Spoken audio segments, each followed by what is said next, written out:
Hujan turun deras sejak sore, memukul genting bocor rumah reot milik Harun. Air menetes dari langit-langit, jatuh ke ember karatan yang sudah hampir penuh. Lelaki itu duduk di kursi bambu usang, menatap kosong ke arah dinding yang mulai lapuk dimakan waktu. Sekujur tubuhnya basah oleh rembesan air, tapi yang lebih parah adalah hatinya, kering dari harapan. Sejak istrinya meninggal 2 tahun lalu, hidup Harun hanya diisi kerja serabutan, utang menumpuk, dan ancaman dari rentenir yang ingin mengambil rumahnya. Di meja kecil, beberapa lembar uang lusuh berserakan. Tak cukup bahkan untuk membeli beras. Harun menarik napas panjang, menatap foto mendiang istrinya yang tergantung di dinding. "Kalau kamu masih ada, mungkin aku nggak akan separah ini," gumamnya pelan. Di luar, suara hujan makin keras, seolah mengiringi kesedihan yang menyesakkan dadanya. Pintu rumah berderit pelan. Dharma, sahabat lamanya, datang dengan jas hujan plastik sobek. Ia membawa 2 bungkus nasi dan menyerahkannya tanpa banyak bicara. "Makan dulu, Ran. Aku tahu kamu belum makan dari siang," katanya. Harun menerima dengan tatapan malu. Mereka makan dalam diam, hanya ditemani bunyi hujan dan angin yang menggetarkan dinding. "Ran," ucap Dharma setelah beberapa menit, "aku dengar kamu mau jual rumah." Harun menghela napas berat. "Aku nggak punya pilihan. Utangku ke si Randi udah jatuh tempo. Kalau nggak dibayar, dia bakal usir aku." Dharma menatapnya prihatin. "Aku tahu hidupmu susah, tapi jangan ambil jalan aneh-aneh. Rezeki bisa dicari, asal sabar." Harun tertawa miris. "Sabar? Aku udah sabar, Mar. Tapi sabar nggak bisa bayar utang. Sabar nggak bikin aku kenyang." Dharma hanya bisa terdiam. Ia tahu, sahabatnya itu sudah terlalu lama menahan lapar dan hinaan orang kampung. Malam datang cepat. Setelah Dharma pulang, Harun duduk di depan rumah, menatap jalan berlumpur yang sepi. Petir menyambar di kejauhan, menerangi wajahnya yang lelah dan mata yang kosong. Dalam hati kecilnya, ia merasa Tuhan seakan lupa padanya. Ia ingin kaya. Ia ingin dihormati. Ia ingin keluar dari penderitaan yang seolah tak berujung. Lalu terlintas kabar yang pernah ia dengar di warung. Tentang seorang pria yang dulu miskin tapi mendadak kaya setelah bertemu seseorang di hutan sebelah timur desa. Harun awalnya menertawakan cerita itu, tapi malam ini pikirannya mulai goyah. Apa benar bisa secepat itu? Gumamnya. Apa salahnya mencoba? Sekitar pukul 10 malam, hujan mulai reda. Harun menyalakan lampu minyak kecil dan mengambil jas hujan robek. Tanpa pikir panjang, ia melangkah keluar. Kakinya menapak di tanah becek, menuju jalan setapak yang mengarah ke hutan. Bulan separuh muncul di langit, memberi cahaya pucat di antara kabut malam. Udara di dalam hutan lembab dan dingin. Daun basah meneteskan air ke bahunya, dan suara serangga malam terdengar seperti bisikan. Semakin jauh ia melangkah, semakin sunyi suasana. Hanya bunyi langkahnya di tanah licin. Ia sempat ragu, ingin berbalik arah, tapi rasa putus asa lebih kuat dari ketakutannya. Tiba-tiba, dari balik pepohonan, muncul Pak Broto, lelaki tua berjas hitam, rambut putih, tapi wajahnya bersih dan sorot matanya tajam. Ia seakan sudah menunggu. "Harun," panggilnya dengan suara berat tapi tenang. Harun terkejut. "Bapak tahu nama saya?" Pak Broto tersenyum samar. "Aku tahu banyak tentang orang-orang yang putus asa. Kamu datang ke sini karena ingin mengubah nasib, bukan?" Harun menelan ludah. Saya cuma ingin hidup lebih baik." Pak Broto mendekat, langkahnya nyaris tak bersuara di tanah basah. "Kekayaan itu mudah, Harun. Tapi setiap kemudahan punya harga. Apakah kamu siap membayar?" "Bayar apa maksudnya?" Pak Broto menatap lurus ke matanya. "Dengan pengorbanan. Tidak ada yang gratis di dunia ini, bahkan rezeki." Hening beberapa detik. Angin berhembus membawa aroma kemenyan samar-samar, meski Harun tak tahu dari mana asalnya.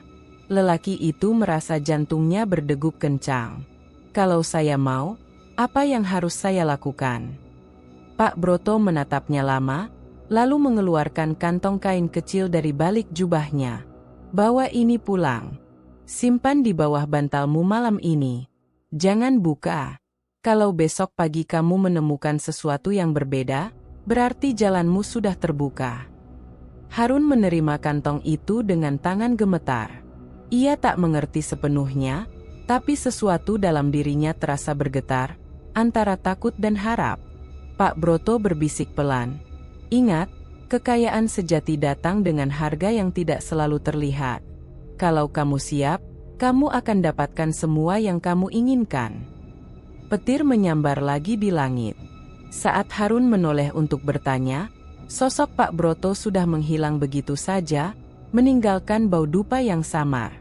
Hanya suara hujan sisa malam yang terdengar. Harun menggenggam kantong itu erat, seolah menggenggam nasibnya sendiri. Di jalan pulang, ia tak tahu apakah baru saja bertemu manusia atau sesuatu yang lain. Tapi di matanya, untuk pertama kalinya setelah sekian lama, ada secercah cahaya, cahaya harapan, yang datang dari kegelapan. Kabut malam menebal, menutupi jalan setapak menuju hutan. Harun berjalan pelan sambil membawa sebuah bungkusan berisi sesajen. Ayam hitam, bunga 7 rupa, dupa, dan nasi kuning yang dibungkus daun pisang. Tangan kirinya menggenggam lampu minyak kecil yang bergoyang di tiup angin. Setiap langkah menimbulkan suara lumpur yang basah. Suasana begitu sunyi hingga napasnya sendiri terasa berat. Ia ingat jelas pesan Pak Broto semalam. Datanglah ke gubuk tua di dekat pohon besar, tengah malam. Jangan bicara dengan siapapun di jalan. Jangan menoleh. Kata-kata itu terus terngiang di kepala, membuat bulu kuduknya berdiri. Ketika sampai di tengah hutan, cahaya lampu minyaknya memantulkan bayangan pohon-pohon tinggi yang melingkar seakan menutup jalan keluar. Di sana, di antara akar besar pohon beringin, tampak sebuah gubuk kecil dari papan tua. Atapnya berlubang, dan dari dalamnya tercium aroma dupa yang menyengat. Harun melangkah masuk dengan hati-hati. Di tengah ruangan, Pak Broto sudah berdiri membelakanginya, mengenakan kain hitam panjang. Di depannya, sebuah lingkaran tanah dikelilingi lilin merah, dan di tengahnya ada kendi tanah liat berisi air hitam pekat. Kamu datang tepat waktu. Suara Pak Broto tenang tapi berat. Harun menelan ludah. Semua sudah saya bawa, Pak. Letakkan sesajen di depan kendi, lalu duduk bersila. Setelah itu, jangan bicara apapun. Harun menuruti perintah itu. Ia meletakkan bungkusan sesajen, lalu duduk bersila di tanah dingin. Pak Broto menyalakan dupa dan mulai melantunkan mantra dalam bahasa yang tak dimengerti Harun. Semakin lama, suara itu berubah menjadi gumaman aneh yang menggema di ruangan. Lilin-lilin mulai bergetar meski tak ada angin. Aroma dupa makin tajam, membuat kepala Harun pusing. Tiba-tiba, suara seperti desisan ular terdengar dari arah kendi. Tanah di sekeliling mereka bergetar pelan. Harun terlonjak, tapi Pak Broto hanya mengangkat tangan, memberi isyarat agar ia diam. Kemudian, dari dalam kendi, muncul asap hitam berputar, membentuk bayangan samar. Suara berat yang tidak berasal dari manusia terdengar. Siapa yang memanggilku di tengah malam? Harun menunduk ketakutan, tapi Pak Broto menjawab mantap. Dia yang bernama Harun. Ia datang untuk meminta jalan menuju kemakmuran. Asap itu bergerak berputar mengelilingi Harun. Udara tiba-tiba menjadi sangat dingin, seolah seluruh hutan membeku. Kekayaan bukan tanpa harga, suara itu menggema. Apakah kau siap membayar dengan nyawa orang yang paling dekat denganmu? Harun tersentak. Suaranya bergetar. Apa maksudnya? Pak Broto menatapnya tajam. Tumbal pertama, Harun. Itu syarat mutlak. Harun menggigit bibir, antara takut dan ragu. Ia berpikir tentang kemiskinannya, hutang, dan rasa malu tiap kali orang memandangnya rendah. Akhirnya ia berkata lirih, "Kalau itu harga yang harus dibayar, saya siap." Asap itu bergemuruh seperti badai kecil, lalu suara gaib itu kembali berkata, "Kau harus menandai perjanjian ini dengan darahmu, sebagai tanda bahwa keputusanmu tak bisa dibatalkan." Pak Broto menyerahkan sebilah pisau kecil berukir simbol aneh. "Lukakan jarimu, teteskan darahmu ke dalam kendi." Tangan Harun gemetar, tapi ia menuruti. Darah merah menetes ke air hitam, membuatnya mendidih perlahan. Saat tetes terakhir jatuh, tanah bergetar hebat. Lilin-lilin padam bersamaan, menyisakan kegelapan total. Suara itu kembali terdengar, lebih keras dari sebelumnya. "Perjanjian telah disahkan. Mulai esok, kekayaan akan menjadi milikmu. Tapi ingat, jangan menolak tumbal pertama, atau hidupmu akan berakhir mengenaskan." Setelah itu, keheningan mutlak. Pak Broto tak lagi bersuara, dan asap hitam lenyap begitu saja. Harun memandang sekeliling dalam gelap, hanya terdengar napasnya sendiri yang tersengal. Ia ingin bertanya, tapi kepalanya tiba-tiba terasa berat. Dunia berputar, dan semuanya menghilang. Ketika ia tersadar, pagi telah datang. Burung-burung berkicau di luar gubuk. Hujan semalam telah reda. Ia terbaring di tanah dengan tubuh penuh debu. Di sampingnya, terdapat sekarung besar uang lusuh yang tampak nyata, bukan mimpi. Harun menatapnya dengan mata membelalak, setengah tak percaya. Ia memeriksa isi karung itu, uang kertas baru dan lama bercampur, jumlahnya tak terhitung. Tangannya gemetar memegang lembar demi lembar, sementara hatinya berdegup keras. "Benar, aku kaya," bisiknya, disertai tawa kecil yang perlahan berubah menjadi tawa besar, campuran antara lega, takut, dan tidak percaya. Di sudut gubuk, dupa yang semalam terbakar masih menyisakan asap tipis. Aroma mistis itu menempel di udara, seakan mengingatkan bahwa kekayaan yang ia dapat bukan dari jalan biasa. Sebelum keluar dari hutan, Harun sempat menatap pohon besar itu sekali lagi. Dalam bayang-bayang kabut, ia mengira melihat siluet Pak Broto berdiri di kejauhan, tersenyum samar. Tapi ketika ia berkedip, sosok itu sudah hilang. Harun memanggul karung uangnya dan berjalan pulang dengan langkah gemetar. Di matanya, dunia kini tampak berbeda, lebih terang, lebih menjanjikan. Ia tidak tahu, setiap langkah pulang malam itu juga adalah langkah menuju awal dari kutukan yang tak bisa ia hindari. Matahari pagi menembus sela-sela dinding rumah Harun, menimbulkan pantulan cahaya yang aneh. Ia membuka mata perlahan, masih berbaring di lantai bambu yang semalam terasa dingin. Tapi kini, sesuatu berbeda. Lantai yang semula lapuk tampak baru dan mengilap. Atap rumahnya tak lagi bocor, bahkan cahaya matahari masuk melalui jendela kaca bening yang tak pernah ia miliki sebelumnya. Harun duduk tergesa, memandang sekeliling. Rumah reotnya telah berubah total. Dindingnya kini dilapisi cat krem halus, perabot kayu jati berdiri rapi di pojok ruangan, dan aroma kopi segar tercium dari meja makan yang entah sejak kapan ada di sana. Ia berdiri dengan tubuh gemetar, berjalan berkeliling, menyentuh kursi dan lemari. Semua terasa nyata, padat, dan mahal. Di tengah ruangan, ia melihat sekarung uang, karung yang ia bawa dari hutan semalam. Kini jumlahnya bertambah menjadi 4.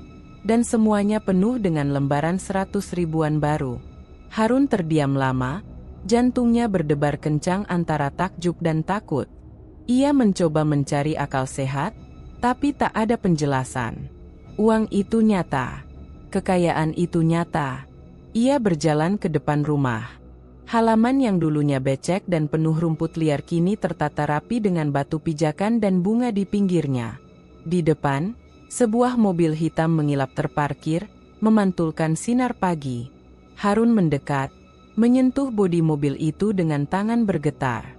"Ya Tuhan," bisiknya. "Semalam aku cuma tidur." Suara langkah kaki dari arah jalan membuyarkan pikirannya. Mak Narti, tetangga yang biasanya lewat membawa bakul sayur, berhenti sambil ternganga. "Harun, ini rumahmu?" serunya tak percaya. Harun tersenyum gugup. "Iya, Mak. Tadi pagi, entah bagaimana, tiba-tiba berubah begini." Mak Narti menatap curiga. "Kamu menang lotre, ya? Atau dapat warisan?"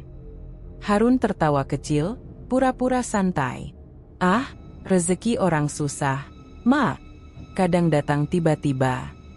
Mak Narti hanya mendengus, lalu berlalu sambil bergumam, "Aneh, baru kemarin rumahnya mau roboh." Sepeninggal Mak Narti, Harun menutup pintu pelan. Dalam hatinya, ada rasa senang yang tak bisa disembunyikan.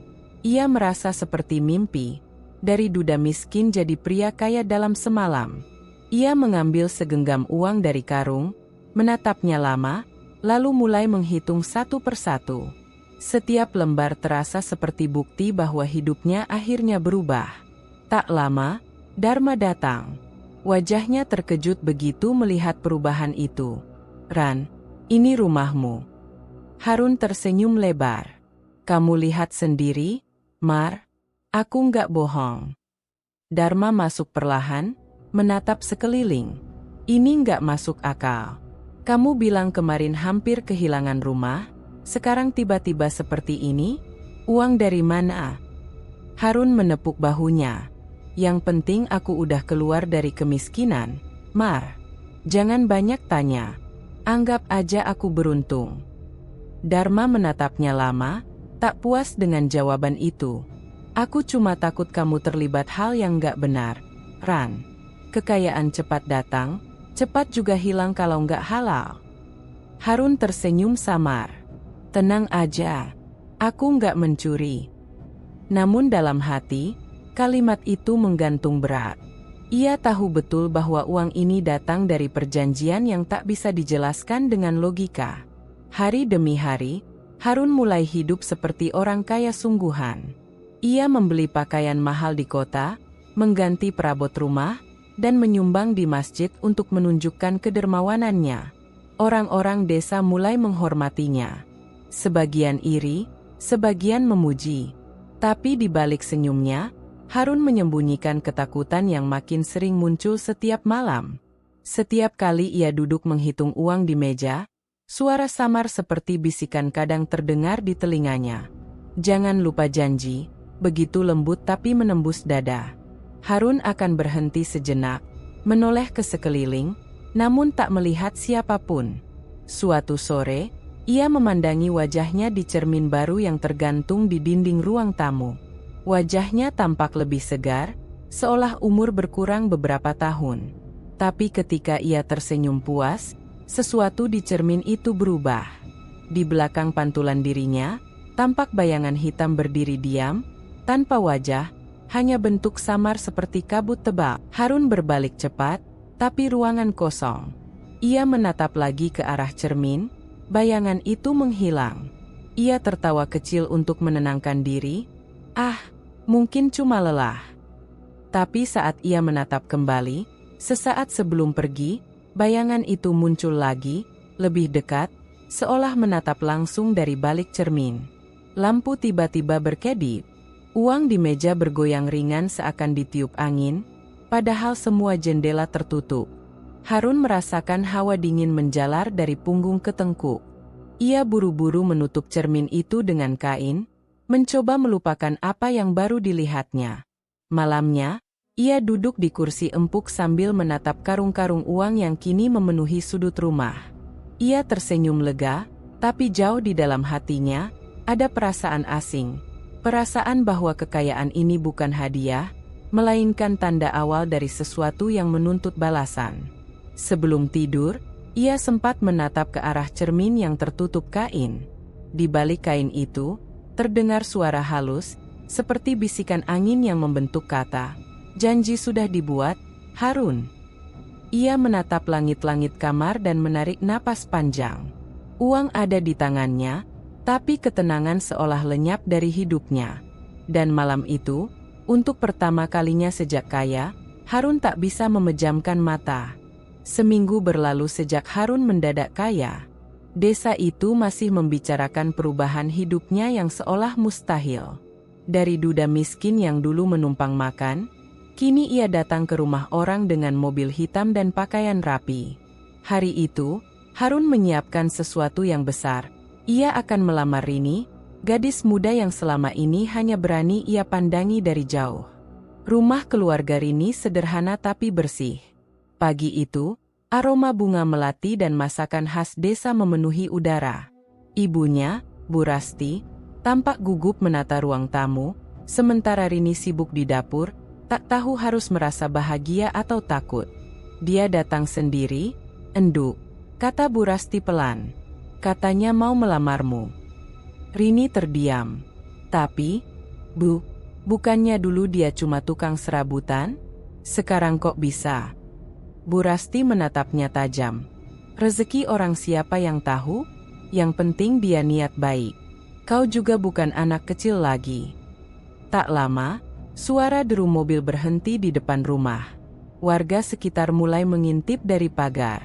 Harun turun dengan pakaian batik mahal, cincin emas di jari, dan senyum percaya diri.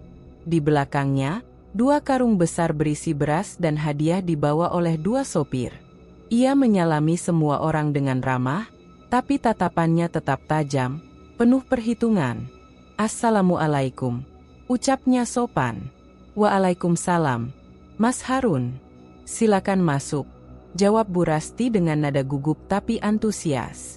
Harun duduk di ruang tamu yang sederhana. Ia menatap Rini yang datang membawa teh. Wajah gadis itu polos dan lembut, berbeda jauh dari dunia mewah yang kini ia miliki. Dalam hati, Harun merasa aneh, seolah sesuatu di dalam dirinya mendorong untuk memiliki gadis itu, bukan karena cinta, tapi karena dorongan yang ia tak pahami. "Saya datang dengan niat baik, Bu," kata Harun membuka pembicaraan. "Saya ingin meminang Rini. Kalau Ibu berkenan, saya ingin melangsungkan pernikahan secepatnya." Bu Rasti menelan ludah, menatap tumpukan amplop di meja yang baru saja Harun keluarkan. "Mas Harun, kami orang biasa, tak menyangka bakal dilamar dengan cara seperti ini." Harun tersenyum kecil. "Saya hanya ingin membahagiakan Rini. Saya tak mau dia susah seperti saya dulu." Rini menunduk, pipinya merah. Di luar, warga mulai berbisik-bisik, beberapa iri, beberapa heran. Semua tahu Harun dulu bukan siapa-siapa.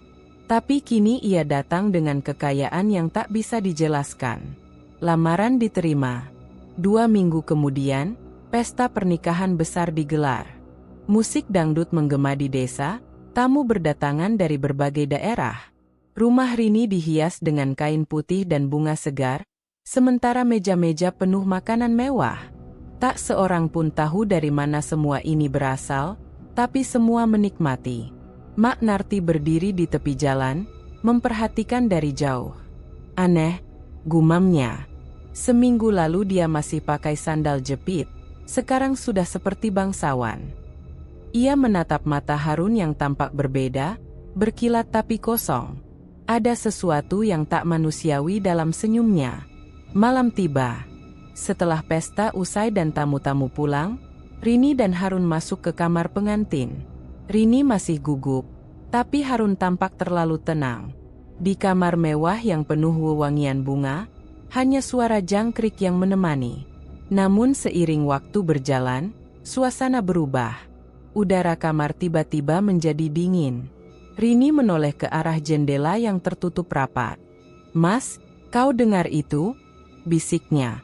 Harun diam. Ia mendengar juga suara langkah kaki pelan di luar kamar, seperti seseorang berjalan di teras. "Tap, tap, tap." "Siapa di luar?" seru Harun, tapi tak ada jawaban. Langkah itu berhenti. Sunyi. Rini menatap pintu dengan mata melebar. Mungkin tamu belum pulang. Harun berdiri, membuka pintu kamar. Di luar, hanya koridor sepi dan sisa bunga pesta yang berguguran di lantai. Tapi saat ia menatap ujung lorong, sekilas ia melihat bayangan hitam bergerak cepat ke arah pintu belakang. Begitu ia berkedip, bayangan itu lenyap. Ia menutup pintu kembali. Nggak ada siapa-siapa. Mungkin cuma angin. Rini masih tampak ketakutan. Angin kok bisa jalan? Katanya pelan. Harun menatapnya tanpa menjawab. Dalam hatinya, ia teringat suara gaib yang dulu terdengar di hutan. Jangan tolak tumbal pertama. Ia menelan ludah, menepis pikiran itu. Malam harus berlalu seperti biasa. Ia tak boleh menunjukkan rasa takut. Menjelang tengah malam, keduanya tertidur. Tapi Harun bermimpi aneh. Ia melihat seekor ayam hitam berlari di antara pepohonan, dikejar oleh bayangan besar. Teriakan ayam itu menggema hingga membuatnya terbangun dengan keringat dingin di wajah.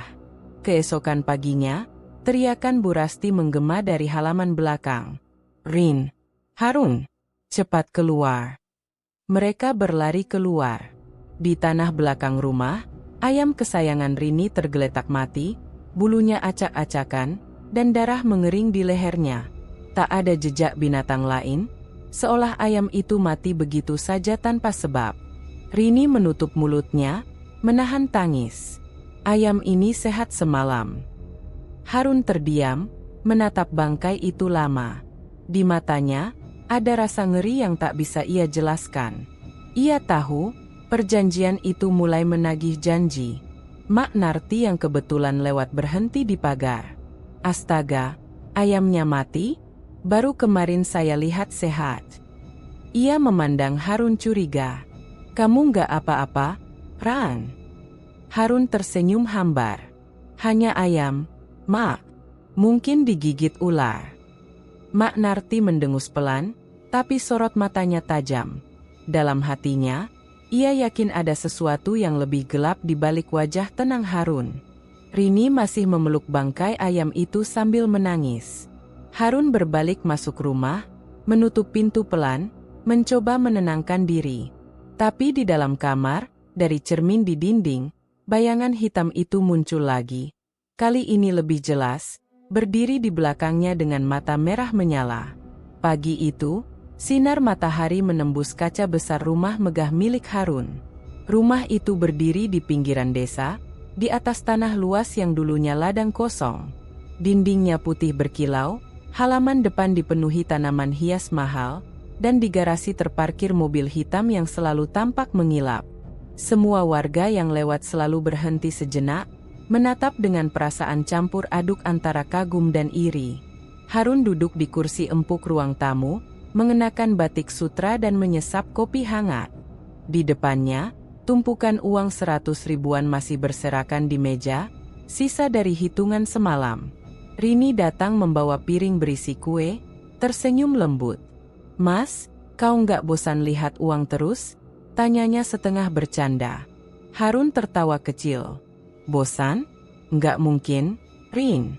Uang ini yang bikin hidup kita berubah. Sekarang kau bisa pakai apapun yang kau mau." Rini hanya mengangguk. Di tangannya sudah melingkar gelang emas baru, hadiah dari Harun minggu lalu. Tapi entah kenapa, semakin banyak perhiasan yang ia kenakan, semakin berat hatinya terasa.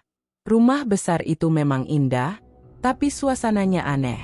Kadang-kadang, hawa dingin tiba-tiba menyelimuti ruangan meski matahari sedang terik. Kadang pula, di malam hari, suara langkah kaki terdengar dari arah dapur atau lorong panjang di dekat ruang bawah tanah. Padahal semua pintu terkunci. Suatu malam, Rini terbangun karena mendengar Harun berteriak dalam tidurnya. Jangan ambil dia." Suaranya serak, penuh ketakutan. Rini menepuk bahunya. "Mas, bangun, ini cuma mimpi." Harun terlonjak, napasnya memburu. Matanya liar, penuh keringat dingin. Aku lihat sesuatu. Di mimpi itu, ada perempuan. Rambutnya panjang, dia memanggil namaku." Rini menatapnya cemas. "Mungkin kau terlalu lelah." Harun tak menjawab. Ia menatap langit-langit kamar dengan pandangan kosong. Dalam hatinya, mimpi itu bukan sekadar mimpi. Ia tahu benar siapa sosok itu, bayangan yang dulu muncul di hutan ketika ia membuat perjanjian berdarah. Keesokan harinya, Harun menuruni tangga menuju ruang bawah tanah. Pintu itu jarang sekali ia buka, bahkan Rini pun dilarang mendekat. Di sana, suasana lembab dan gelap menyelimuti, udara berbau tanah dan besi. Di sudut ruangan terdapat peti kayu kecil yang selalu ia kunci rapat. Ia jongkok, menyentuh permukaannya perlahan. "Sudah kubayar semuanya, jangan ganggu aku lagi," gumamnya pelan. Tapi di antara keheningan, terdengar suara lirih dari balik peti itu, seperti rintihan lembut seorang perempuan. Harun mundur satu langkah, wajahnya pucat. Ia buru-buru menutup dan mengunci kembali pintu ruang bawah tanah. Sejak hari itu, sikap Harun berubah. Ia lebih sering murung, jarang bicara. Kadang, saat Rini menyapanya, pandangan Harun kosong seolah pikirannya jauh di tempat lain. Malam-malamnya tak pernah tenang. Kadang ia terbangun dengan mata merah, menatap gelap dengan rasa takut yang tak bisa dijelaskan. Rini mulai memperhatikan semua itu dengan resah. Rumah besar itu kini terasa seperti penjara. Dindingnya tinggi, tapi dingin. Kadang, jam 2 malam, ia mendengar langkah kaki berat dari lantai bawah. Pernah juga ia mendengar suara air mengalir dari kamar mandi padahal tak ada yang menyalakan keran. Tapi yang paling membuatnya takut adalah suara tangisan. Suara itu pertama kali muncul 3 malam setelah mimpi buruk Harun. Lembut, lirih, tapi jelas, seperti tangisan perempuan muda yang patah hati. "Harun." Rini terbangun dengan napas tertahan. Ia menatap sekeliling kamar, tapi tak ada siapapun. Suara itu datang dari arah dapur, lalu bergeser ke lorong bawah tangga. Ia mencoba membangunkan Harun, tapi suaminya tidur pulas, entah karena lelah atau pura-pura tak mendengar.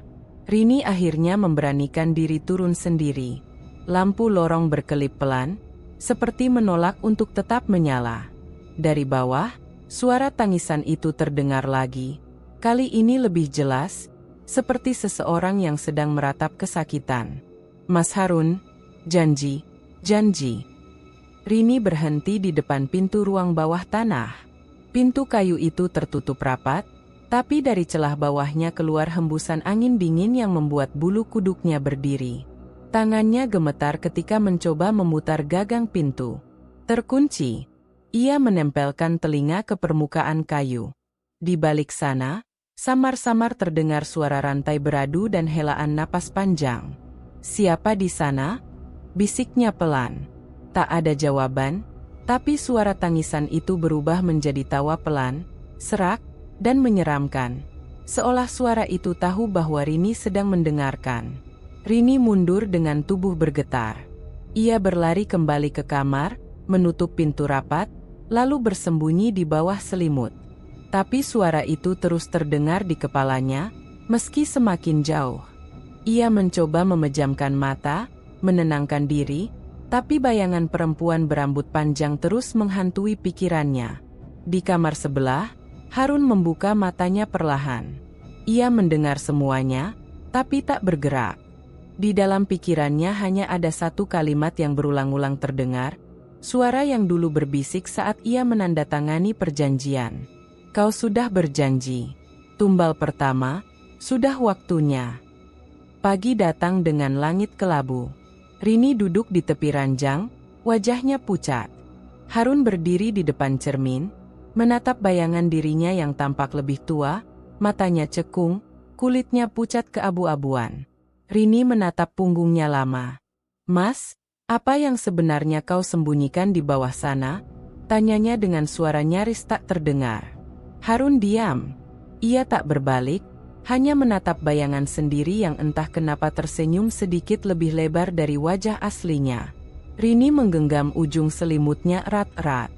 Ia tahu, cepat atau lambat, ia akan membuka pintu bawah tanah itu sendiri. Karena ada sesuatu di rumah ini yang menunggu, dan kebenaran itu sudah memanggilnya setiap malam. Beberapa bulan telah berlalu sejak Harun dan Rini hidup dalam kemewahan yang tak pernah mereka bayangkan sebelumnya. Dari luar, hidup mereka tampak sempurna. rumah megah, mobil baru, dan kekayaan yang tak ada habisnya. Namun di balik dinding berlapis cat putih itu, udara dingin masih terasa menusuk, dan setiap malam, suara samar perempuan menangis masih sesekali terdengar dari arah ruang bawah tanah. Harun semakin jarang di rumah. Ia sering pergi ke kota kecil di seberang desa, dengan alasan mengurus bisnis baru. Awalnya, Rini percaya. Tapi seiring waktu, kecurigaan tumbuh. Ia tahu Harun menyembunyikan sesuatu, bukan hanya rahasia lama tentang uang itu, tapi sesuatu yang lain. Di kota kecil itu, Harun memang bertemu dengan seseorang. Namanya Maya, seorang wanita cantik, berusia jauh lebih muda darinya. Kulitnya kuning langsat, matanya tajam, dan tutur katanya halus tapi penuh perhitungan. Harun pertama kali melihatnya di toko perhiasan. Maya sedang menawar kalung berlian dengan percaya diri, dan Harun, yang terbiasa dihormati oleh orang-orang karena hartanya, langsung tertarik. Percakapan mereka dimulai sederhana. Maya tahu bagaimana memainkan kata, membuat Harun merasa muda kembali. Dalam waktu singkat, hubungan mereka berubah menjadi rahasia berbahaya. "Mas Harun," ucap Maya suatu malam saat makan malam di restoran mewah, "aku tidak suka menjadi yang kedua. Kalau kau serius, buktikan." Harun menatapnya lama. Di kepalanya, suara Pak Broto seolah terngiang lagi. "Kekayaanmu akan berlipat ganda bila kau terus memberi yang diinginkan kekuatan itu." Harun mengangguk pelan. "Aku akan menikahimu, Maya." Dan begitu saja, dalam waktu singkat, pernikahan itu terjadi, diam-diam, tanpa sepengetahuan Rini. Hanya ada 2 saksi bayaran, dan pernikahan dilangsungkan di rumah kontrakan kecil di kota. Maya tersenyum puas, sementara Harun merasa dadanya sesak oleh perasaan bersalah yang aneh. Tapi ia mencoba menepisnya. Baginya, Maya adalah simbol status baru, pelengkap dari kekayaan yang telah ia perjuangkan. Ketika akhirnya Harun membawa Maya ke rumah besar itu, dunia Rini runtuh. "Oh, menikah lagi?" Suaranya gemetar. Harun menghindari tatapan istrinya. "Aku hanya ingin bahagia, Rin.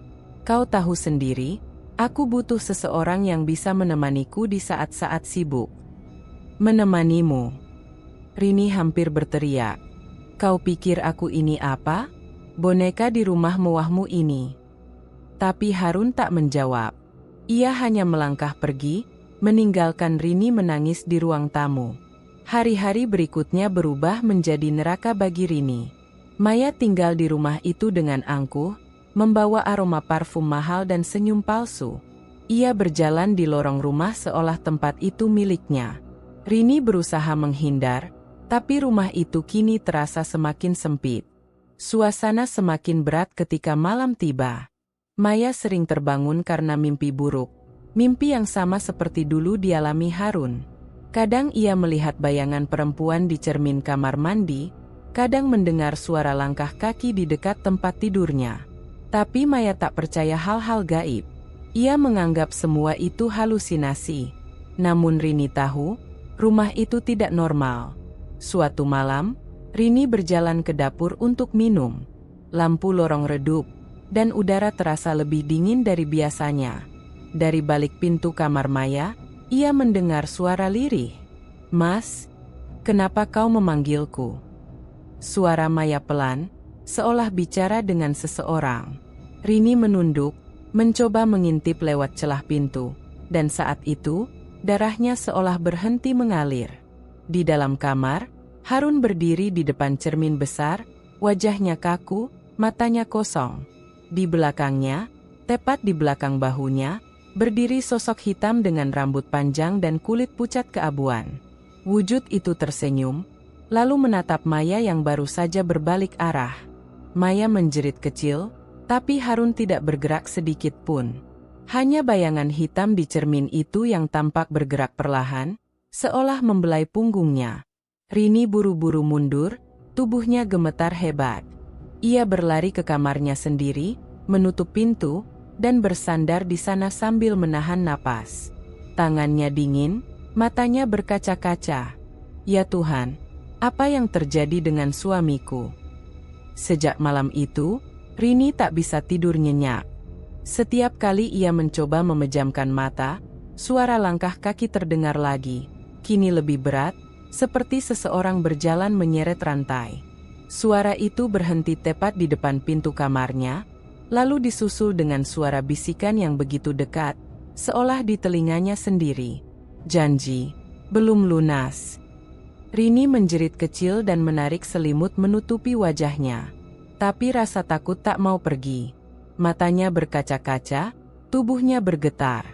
Ia tahu ada sesuatu yang jahat di rumah ini, sesuatu yang datang bersama kekayaan, dan kini makin kuat sejak Maya datang. Sementara itu, di kamar sebelah, Harun duduk di tepi ranjang, wajahnya tertunduk. Maya memeluknya dari belakang, tapi Harun tak merespons. "Mas, kenapa melamun terus?" tanya Maya lembut. Harun menatap ke arah cermin di depan mereka. Di sana, bayangan hitam itu masih berdiri, tersenyum lebar, kali ini menatap Maya dengan mata merah menyala. Harun menutup matanya rapat-rapat. "Tidak ada yang gratis di dunia ini," bisiknya. Maya tidak mengerti, tapi dalam beberapa detik kemudian, lampu kamar padam dengan sendirinya. Ruangan tenggelam dalam gelap. Dari sudut kamar, terdengar tawa pelan yang membuat bulu kuduk berdiri. Rini di kamar lain memeluk lututnya, menatap pintu yang mulai bergetar sendiri.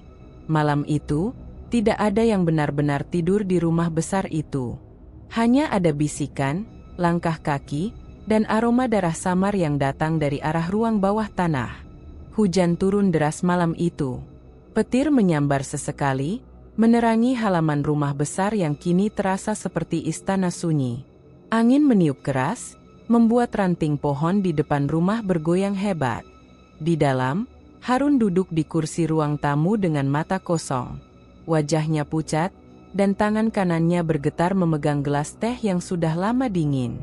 Di luar, suara gemericik air hujan bercampur dengan sesuatu yang lebih lembut. Suara langkah samar yang terdengar di dekat sumur belakang. Rini belum terlihat sejak sore. Maya yang baru saja keluar dari kamar memandang sekeliling, matanya penuh curiga. "Mas, Rini kemana? Dari tadi aku nggak lihat dia." Harun menoleh perlahan. "Entahlah, katanya mau beli sesuatu di warung." "Tapi sudah 4 jam, sahut Maya pelan. "Hujan begini, siapa yang pergi sejauh itu?" Harun diam. Wajahnya tak menunjukkan kekhawatiran, justru datar, terlalu datar untuk seorang suami yang kehilangan istri.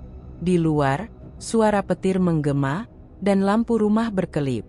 Maya berjalan menuju jendela, mencoba menatap keluar, tapi yang ia lihat hanya bayangan gelap dan guyuran air hujan. Di kejauhan, kilatan cahaya menyinari halaman belakang, dan dalam sepersekian detik, ia sempat melihat sesuatu. Seperti sosok perempuan berdiri di dekat sumur, rambutnya terurai, bajunya basah menempel di tubuh. Tapi ketika ia berkedip, sosok itu lenyap. "Mas," Maya berbisik, "di belakang, aku rasa aku lihat seseorang." Harun mendongak cepat, tapi tak berkata apa-apa. Ia tahu siapa yang Maya lihat, dan dadanya terasa sesak menahan rasa bersalah. Malam itu, ia sudah tahu akan ada yang hilang. Ia tahu sejak bisikan gaib terdengar di telinganya semalam. "Bayar janji pertamamu, Harun. Jika tidak, segalanya lenyap." Ia menolak pada awalnya, tapi kekuatan itu tak pernah meminta izin. Tumbal pertama sudah ditentukan. Dan kini, hanya sisa hujan dan rasa dingin yang tersisa di rumah itu.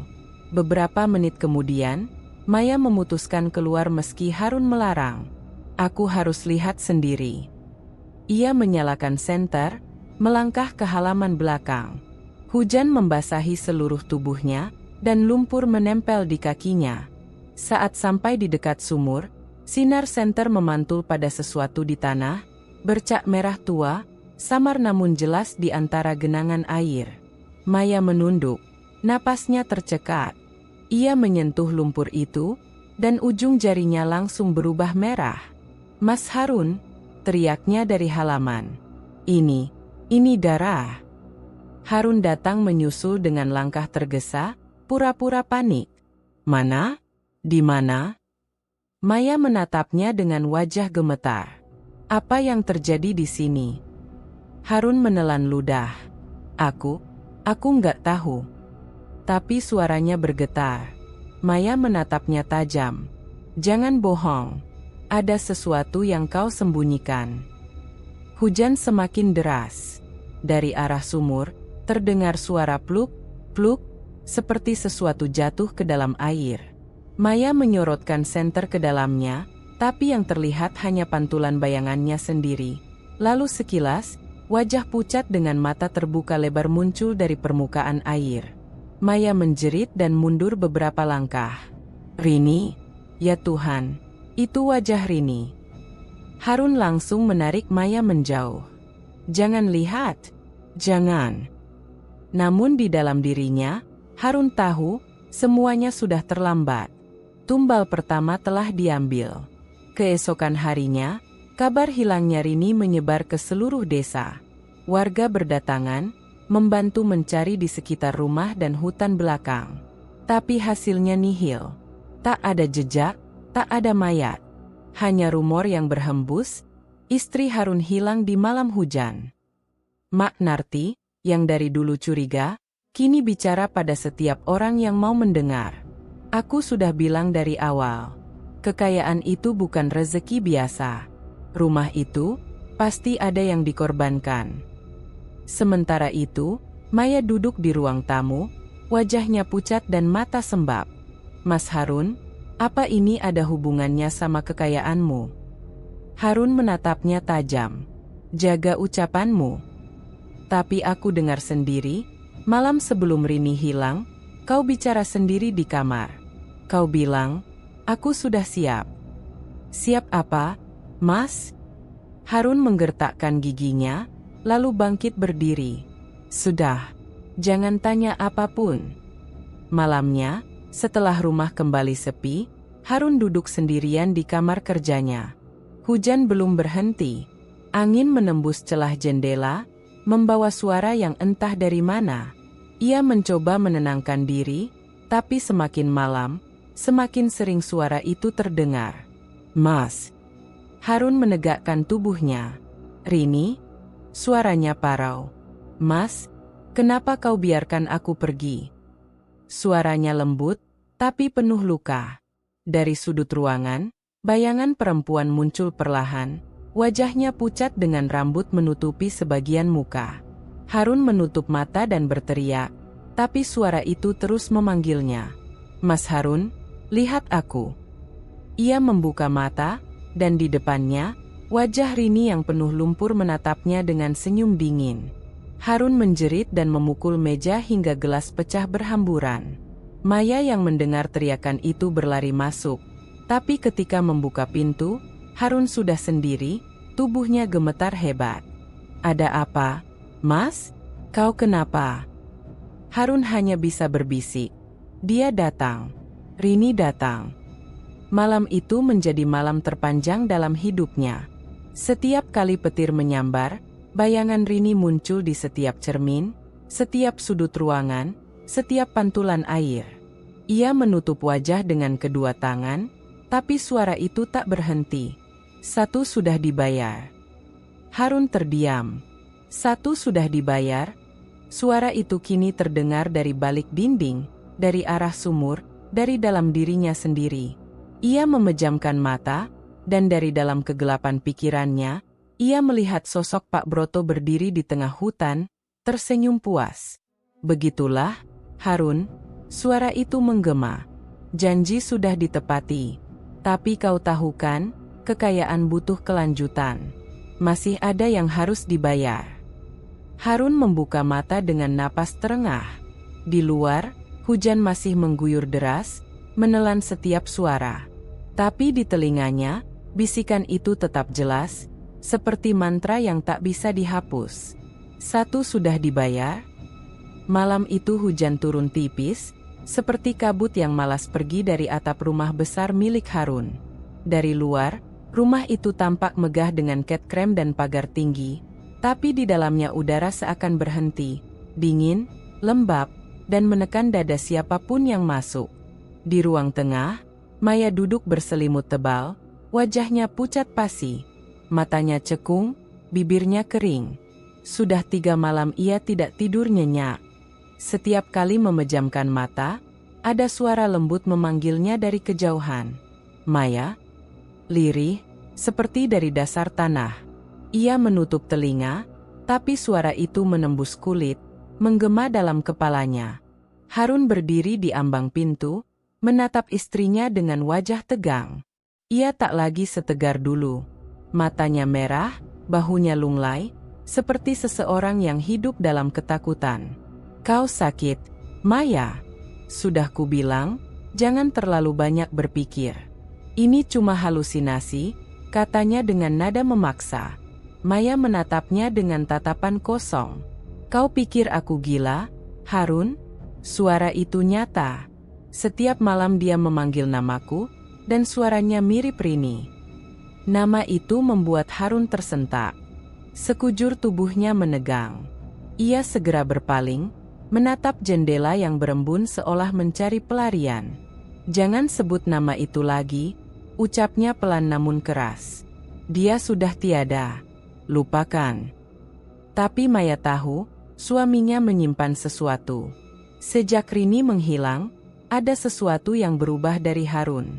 Ia sering bicara sendiri, menatap cermin terlalu lama, dan sesekali terdengar menangis di ruang bawah tanah yang tak pernah boleh dibuka. Malam itu, Maya jatuh sakit. Tubuhnya panas seperti dibakar, namun kulitnya dingin seperti es. Harun berusaha menenangkan diri, tapi rasa bersalah dan takut bercampur menjadi satu. Ia duduk di ruang tamu, menatap api lilin yang bergetar tertiup angin. Dari arah dapur, terdengar langkah kaki pelan, padahal tak ada siapapun di sana. Rini, bisiknya tanpa sadar. Angin berdesir lewat celah jendela. Tirai bergerak pelan. Dari dinding, terdengar bunyi retakan kecil seperti kuku menggores kayu. Harun berdiri tergesa, mencoba mencari sumbernya, tapi tiba-tiba Maya menjerit dari kamar. Ia berlari ke sana dan mendapati Maya duduk di lantai, menatap cermin besar di depan ranjang. Di dalam pantulan cermin, ada sosok perempuan berambut panjang berdiri di belakangnya, pucat, dengan mata gelap kosong. Harun menubruk Maya dan menjatuhkan cermin itu hingga pecah berkeping-keping. Tapi saat ia menatap serpihan kaca di lantai, wajah pucat itu masih menatap balik dari setiap potongan kecil. Keesokan harinya, Dharma datang. Wajahnya serius. Harun, aku sudah bilang sejak dulu, ada yang tak beres. Rumah ini dingin seperti kubur. Aku bawa ustaz malam ini. Kita harus berdoa bersama. Harun menolak. Tak perlu. Ini cuma penyakit. Namun Dharma bersikeras. Kalau begitu, biar aku saja yang panggil. Aku tak mau kau makin tenggelam. Menjelang malam, ustaz datang, seorang lelaki tua berwajah tenang dan tatapan tajam. Ia duduk di ruang tengah dan mulai membaca ayat-ayat suci. Harun berdiri di pojok ruangan, gemetar, sementara Maya terbaring di sofa, tubuhnya lemah. Suara doa bergema, lembut tapi menusuk udara. Semakin lama, suasana rumah berubah. Lampu bergoyang, udara jadi dingin menggigit. Dari loteng terdengar langkah kaki berat, dan dinding bergetar pelan seperti ditampar dari dalam. Ustaz terus membaca, suaranya meninggi. Ya Allah, lindungilah rumah ini dari bisikan makhluk-makhluk yang tersesat. Tiba-tiba jendela terbuka keras, angin menerpa, dan semua lilin padam. Dalam kegelapan, terdengar suara perempuan menangis. Lirih, memanjang, seolah keluar dari perut bumi. Maya menjerit dan pingsan. Harun menutup telinga, tapi tangisan itu menembus tulang. Dharma menggenggam bahu Harun. Apa yang kau lakukan, Harun? Teriaknya di tengah hiruk-pikuk suara gaib. Lantai bergetar, kursi terguling, dan dari dinding ruang tamu muncul garis merah, seperti goresan jari penuh darah. Perlahan tulisan itu membentuk kalimat, "Kau janji 2." Semua terdiam. Hujan berhenti. Harun memandang tulisan itu dengan mata membesar, tubuhnya lunglai. Suaranya pecah saat berbisik, "Tidak, aku belum siap." Ustaz menatapnya lama, lalu berkata dengan suara dalam, "Janji kepada setan tak bisa ditunda. Jika yang pertama sudah diambil, maka yang kedua pasti akan menyusul." Harun jatuh berlutut. Tangannya bergetar hebat, matanya merah. Dalam hati, ia tahu, kutukan itu belum selesai. Malam itu, saat semua orang telah pergi dan rumah kembali sunyi, Harun duduk sendirian di ruang bawah tanah. Di tangannya, ia memegang segepok uang kotor dan foto Rini yang sudah lusuh. Di belakangnya, dari bayangan gelap, terdengar lagi bisikan itu, lembut tapi menusuk. "Maya." Giliran dia. Dan api lilin di sudut ruangan padam seketika. Sudah beberapa hari berlalu sejak kejadian malam itu, tapi suasana rumah Harun tak pernah benar-benar tenang lagi. Langit di atas rumah besar itu selalu tampak kelabu, seolah awan menolak pergi dari atas gentengnya. Bau lembab menyelimuti setiap ruangan, dan suara gemerisik seperti langkah kaki samar terdengar dari arah ruang bawah tanah setiap malam. Harun kini lebih banyak mengurung diri. Matanya sayu, namun ada kilatan gelisah yang tak pernah padam.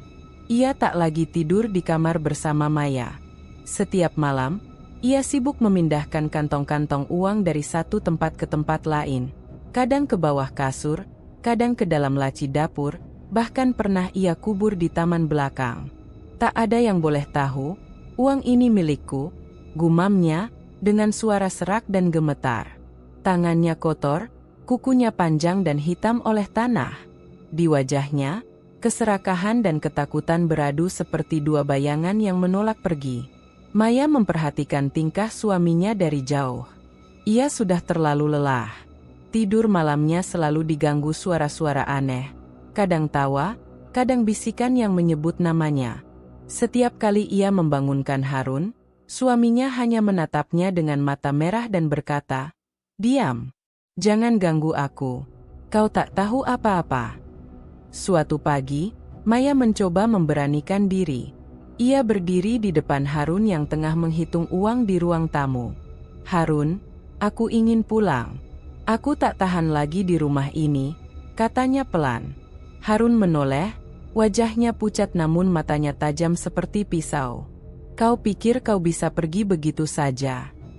Ia tertawa pelan, getir. "Kalau kau pergi, mereka akan marah. Kau tahu siapa mereka?" Maya menggeleng, tubuhnya bergetar. "Siapa?" "Harun." Harun menatap ke arah kosong di belakang Maya, lalu tersenyum lemah. "Mereka yang memberiku segalanya." Suasana rumah semakin mencekam. Kadang uang yang disembunyikan Harun tiba-tiba hilang.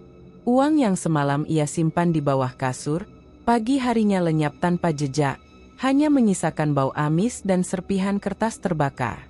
Harun panik, membongkar seluruh isi rumah. Ia menuduh Maya mencurinya, menuduh Dharma, bahkan sempat berteriak ke udara kosong. "Jangan ambil. Itu milikku. Kalian sudah dapat satu, cukup." Mak Narti, tetangga yang rumahnya bersebelahan, mulai gelisah. Suatu siang, saat ia lewat di depan pagar, ia melihat Harun berdiri di halaman, berbicara sendiri. Tangannya terangkat, seolah sedang menawar sesuatu dengan udara kosong. "Jangan ganggu aku. Aku sudah bayar. Aku sudah kasih tumbal.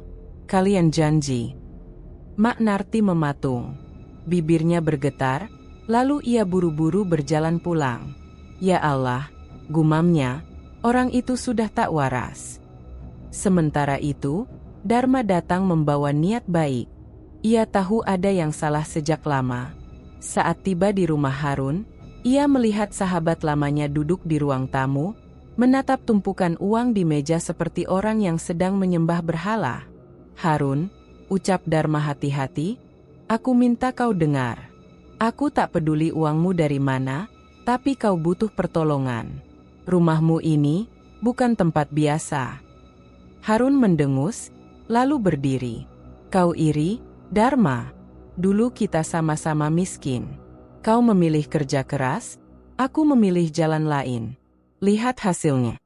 Ia menendang koper berisi uang ke arah sahabatnya. Ini harga dari keberanian, bukan untuk orang lemah sepertimu. Dharma menatapnya dengan mata sedih. Kalau kau teruskan, Harun, yang tersisa darimu nanti bukan harta, tapi arwah yang gelisah. Harun tertawa keras. Pergi kau. Aku tak butuh nasihatmu. Dharma pun meninggalkan rumah itu dengan dada berat. Dari balik pagar, ia sempat melihat Harun menatapnya dari jendela lantai 2. Mata pria itu merah seperti bara, dan senyumannya aneh, tak manusiawi. Malamnya, Harun tak bisa tidur. Ia duduk di depan cermin besar di kamar, menatap pantulan dirinya sendiri. Uang berserakan di lantai, tapi wajahnya terlihat hampa. Ia memegang selembar uang 100.000, lalu menatapnya lama. Kenapa kau hilang lagi? Di mana kau sembunyikan sisanya? Hah? Bayangannya di cermin tiba-tiba bergerak sendiri, senyumannya melebar, meski Harun tak tersenyum. Mata dalam pantulan itu perlahan berubah merah, meneteskan darah hitam yang mengalir di permukaan kaca. Harun mundur beberapa langkah, tapi tak bisa berpaling. Suara berat terdengar dari dalam cermin, pelan tapi jelas. Uangmu bukan milikmu, Harun, kau hanya meminjam. Ia menjerit, lalu menghantam cermin itu dengan tinjunya. Kaca retak, darah mengucur dari tangannya. Tapi dari setiap retakan, mata merah kecil muncul, puluhan, menatapnya serempak. Harun jatuh berlutut, tertawa dan menangis bersamaan. Kalian mau apa lagi? Aku sudah beri tumbal. Aku sudah bayar segalanya. Di luar, hujan turun deras. Suara petir menggema, menyatu dengan tawa Harun yang semakin gila. Di ruang tamu, uang-uang di meja mulai terbang pelan seolah ditiup angin, lalu menghilang satu persatu. Ketika semuanya senyap, Harun berdiri lagi di depan cermin yang retak. Ia menatap matanya sendiri, merah menyala, berkilat seperti api. Di sudut bibirnya muncul senyum bengkok yang aneh. Tak apa, masih ada jalan lain, bisiknya pelan. Selama aku punya nyali, kekayaan takkan habis.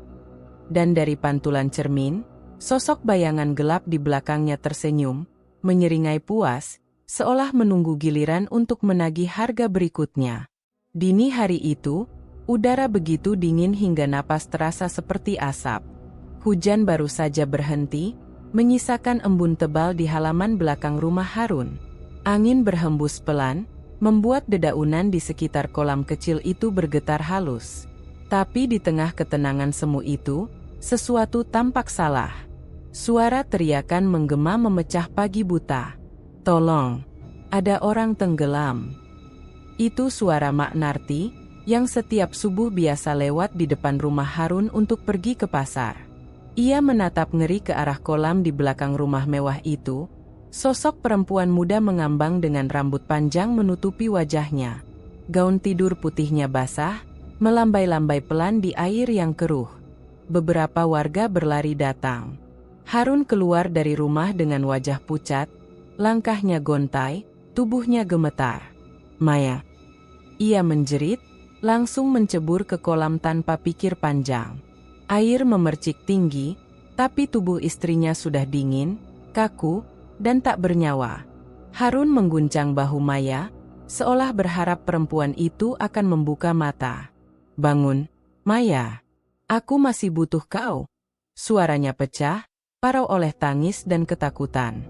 Tapi tubuh itu hanya diam, menatap kosong dengan mata yang membiru. Warga berkerumun di pinggir kolam. Suara bisik-bisik mulai terdengar. Katanya dulu istri pertamanya juga mati aneh. Rumahnya itu memang tak beres. Setiap malam ada suara aneh. Pesugihan, pasti pesugihan. Mak Narti berdiri paling depan. Matanya memandang tajam ke arah Harun yang masih memeluk tubuh dingin istrinya. Aku sudah bilang dari dulu, ada sesuatu yang jahat di rumah ini. Sekarang tumbalnya minta lagi. Harun menoleh perlahan, wajahnya basah bukan hanya oleh air tapi juga air mata. Diam, Mak Narti, jangan asal bicara. Suaranya bergetar antara marah dan takut. Namun, dalam hati, ia tahu kata-kata itu benar. Ia tahu ini bukan kebetulan. Dulu Rini hilang tanpa jejak, dan malam sebelum Maya ditemukan, Harun bermimpi tentang suara perempuan yang sama, menangis di dekat sumur belakang sambil memanggil namanya. Sore harinya, polisi datang. Tubuh Maya dibawa untuk diperiksa, namun hasilnya tak memberi jawaban. Tidak ada tanda kekerasan, hanya air yang penuh lumpur di paru-parunya. Tenggelam, kata mereka singkat. Tapi Harun tak bisa percaya begitu saja. Ia tahu ada tangan tak kasat mata yang menarik Maya ke dasar kolam. Malam itu, rumah terasa lebih sunyi dari biasanya. Semua lampu ia nyalakan, tapi cahaya malah membuat bayangan di dinding semakin panjang. Harun duduk di kursi ruang tamu, menggenggam kepala. Uang yang dulu memenuhi rumah kini berserakan di lantai, kotor, dan lembab. Kenapa kalian ambil dia? Gumamnya lirih. Bukankah satu sudah cukup? Di luar, angin berdesir lembut melewati jendela, seperti seseorang yang berbisik. Dari arah dapur, terdengar bunyi air menetes, tik, tik, tik, tanpa henti. Harun bangkit pelan, melangkah ke arah sumber suara. Ketika tiba di sana, ia melihat genangan air di lantai, dan di tengahnya, jejak kaki basah, kecil, seolah seseorang baru saja lewat. Ia menatap jejak itu mengikuti arahnya ke belakang rumah. Langkah demi langkah, Harun berjalan melewati lorong gelap menuju halaman belakang. Kolam tempat Maya ditemukan tampak hitam pekat di bawah cahaya bulan separuh. Airnya diam, tapi entah mengapa, riak kecil muncul di permukaannya, seperti seseorang sedang mengintip dari bawah. "Jangan ganggu aku lagi," bisik Harun dengan suara gemetar. "Aku sudah bayar kalian semua." Suara langkah kaki terdengar pelan dari belakangnya. Harun berbalik cepat, tapi tak ada siapapun. Hanya suara daun bergesekan dan aroma lumpur basah yang menusuk hidung. Lalu, dari arah sumur tua di sudut halaman, terdengar bunyi tutup kayu bergeser perlahan. Harun menatap ke sana dengan napas tertahan. Tutup sumur itu bergerak sedikit demi sedikit, dan dari dalamnya keluar suara tawa lirih, suara perempuan. "Tumbal kedua, sudah kau lunasi." Harun mundur, tubuhnya bergetar hebat. Aku tidak mau lagi." Tapi suara itu kembali terdengar, kini lebih jelas, berat, dan menyeramkan. "Masih satu lagi, Harun, satu lagi sebelum kau benar-benar kaya." Harun menutup telinganya, berlari masuk ke dalam rumah, namun langkahnya terasa berat seolah ada sesuatu yang menarik kakinya ke belakang. Ia hampir jatuh di ambang pintu, lalu membantingnya keras-keras. Nafasnya tersengal. Ia bersandar di dinding, mencoba menenangkan diri. Namun, dari dalam rumah, cermin di ruang tamu kembali bergetar pelan. Bayangan dalam pantulan kaca tampak bukan dirinya, melainkan sosok perempuan berambut panjang, Maya. Bibirnya biru, matanya kosong. Namun dari sudut bibirnya keluar suara yang sama seperti dari sumur. "Kau janji 3, Harun." Cermin itu retak. Angin dingin menyusup lewat celah retakan kaca, membawa bau amis seperti lumpur. Harun menjerit dan melempar vas bunga ke arah cermin hingga pecah berkeping. Tapi suaranya tak berhenti. Justru makin keras, makin jelas, seperti berasal dari dalam kepalanya sendiri. "Tumbal kedua, sudah dibayar, tinggal satu lagi. Harun, satu lagi." Ia menutup wajahnya, tubuhnya gemetar hebat. "Cukup, aku tak mau lagi. Aku sudah kehilangan segalanya." Namun, di luar, sumur tua kembali mengeluarkan bunyi. seperti seseorang sedang tertawa pelan dari dasar yang dalam. Suara itu menggema di antara hembusan angin dan hujan yang mulai turun lagi.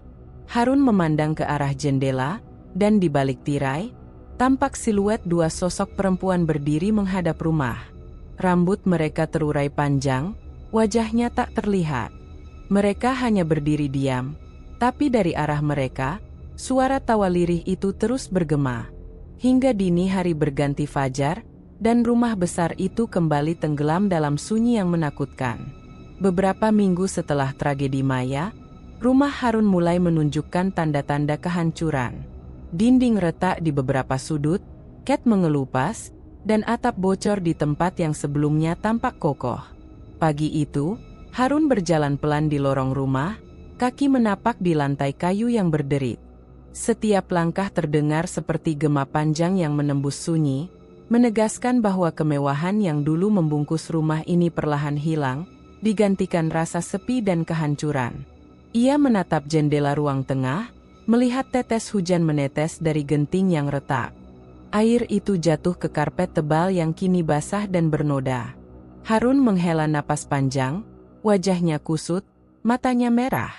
Semua uang, semua harta yang diperolehnya dengan perjanjian gelap, kini seolah kehilangan daya magisnya. Kendaraan mewah yang dulu ia miliki tiba-tiba mogok di jalan, tak ada yang mau membetulkannya. Bahkan sopir yang pernah ia bayar untuk setia pun pergi begitu saja, meninggalkan rumah itu sunyi. Warga desa mulai menjauh. Tak ada lagi yang berani menyapa atau menatap rumah Harun dari dekat. Rumor tentang pesugihan dan tumbal kedua tersebar cepat. Orang-orang yang dulu kagum dengan kekayaannya kini hanya menatap dengan rasa takut. Mak Narti beberapa kali terlihat berdiri di ujung jalan, menatap rumah itu dari jauh, wajahnya masih cemas, seolah menunggu kehancuran lebih jauh. Dharma datang lagi, wajahnya muram.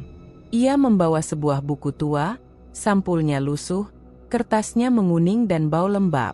Buku itu berisi catatan-catatan ritual, simbol-simbol aneh, dan tulisan tangan yang sulit dibaca. Dharma menyerahkan buku itu ke Harun, suaranya pelan namun tegas. "Harun, ini yang aku temukan di rumah Pak Broto. Semua yang terjadi padamu, ini ada hubungannya dengan perjanjian itu. Kau bisa hentikan semuanya jika mau bertobat." Harun menatap buku itu sejenak. Jantungnya berdegup cepat, namun alih-alih merasa takut, matanya berkaca-kaca oleh kesombongan dan kemarahan. Ia merobek satu halaman buku itu dengan kasar, lalu melemparnya ke lantai. "Aku tidak butuh pertolonganmu. Aku tidak takut pada mereka. Kekayaanku, walau perlahan hilang, tetap milikku. Aku tidak akan menyesal." Suaranya meninggi, penuh kepasrahan yang membungkus kemarahan. Dharma menarik napas panjang, menatap sahabatnya dengan kecewa. "Kalau kau terus seperti ini, Harun, yang tersisa bukan harta, tapi kehancuranmu sendiri." Tetapi Harun menutup telinga. Ia tidak mau mendengar kata-kata itu. Ia berjalan menuju ruang bawah tanah yang kini gelap dan berdebu, duduk di lantai, dikelilingi tumpukan kertas, uang yang basah, dan beberapa barang mewah yang tak lagi bernilai.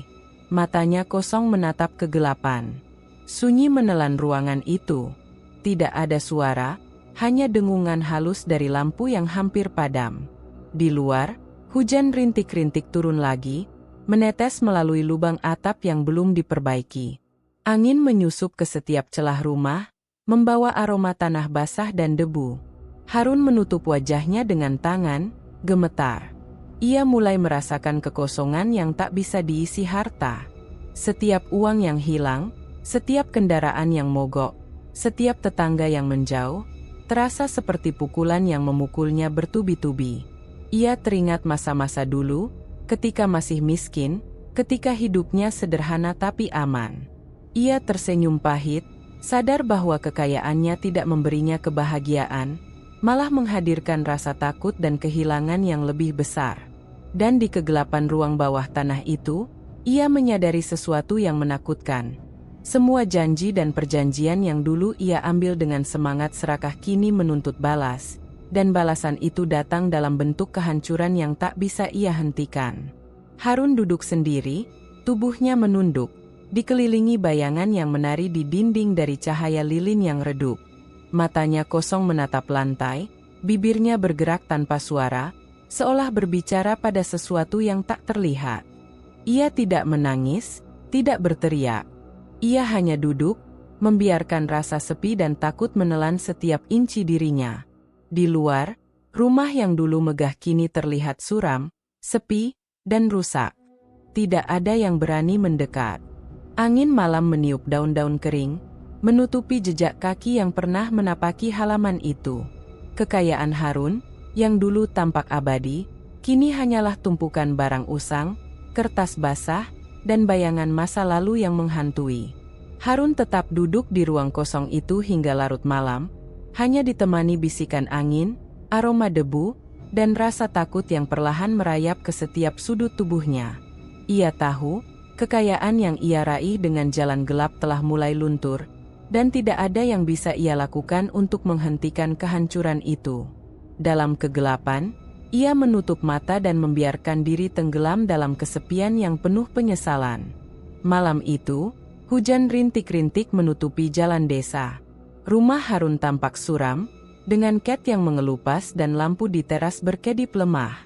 Dari jauh, seorang pria berjalan pelan di jalan setapak berlumpur, menenteng payung compang-camping. Itu Dharma. Ia tahu rumah itu sudah lama ditinggalkan sebagian orang, namun hatinya menuntunnya untuk tetap datang, untuk melihat sahabat lamanya satu kali lagi. Begitu memasuki halaman, Dharma langsung merasakan ketenangan yang palsu. Angin malam berdesir lembut, tapi ada bau lembab dan tanah basah yang aneh, seperti campuran aroma kolam dan debu rumah tua. Ia mengetuk pintu dengan hati-hati. Tak ada jawaban. Sekadar suara gerimis yang jatuh di atap terdengar. Dharma menarik napas panjang, lalu membuka pintu yang setengah terbuka. Ruang tamu gelap. Lantai berdebu, kursi berserakan, sisa-sisa uang kertas yang lusuh berserakan di sudut ruangan. Di tengahnya, duduk seorang pria kurus, tubuhnya menunduk, rambut acak-acakan, wajahnya pucat dan keriput di beberapa titik. Harun. Mata merahnya menatap lantai, tubuhnya bergetar. Harun. Suara Dharma lembut tapi tegas. Aku datang untuk menasihati, bukan menuduh. Harun mengangkat kepala perlahan. Mata merahnya menatap sahabat lamanya, tapi tak ada kehangatan, hanya ketakutan yang membeku. Dharma, kau datang? Tidak ada yang bisa menolongku.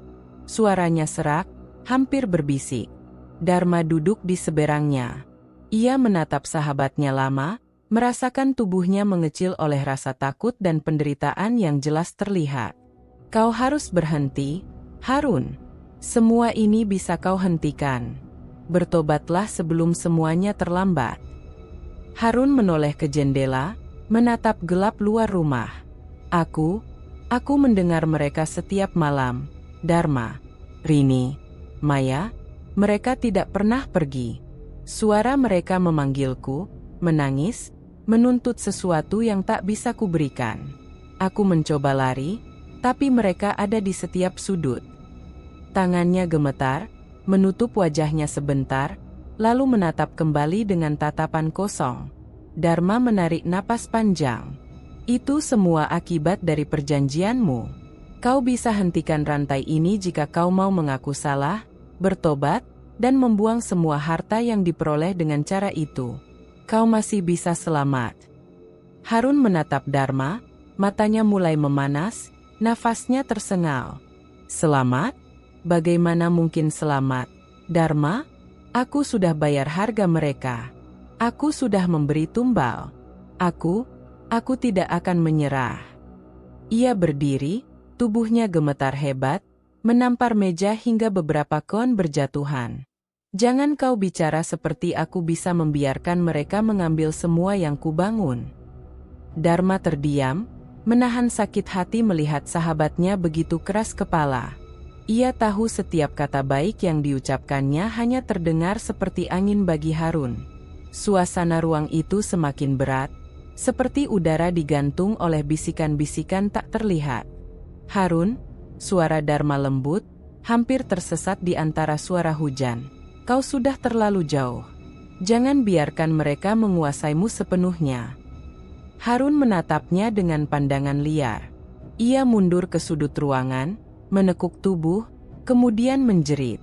Aku tidak takut lagi. Biarkan mereka datang. Aku tidak peduli.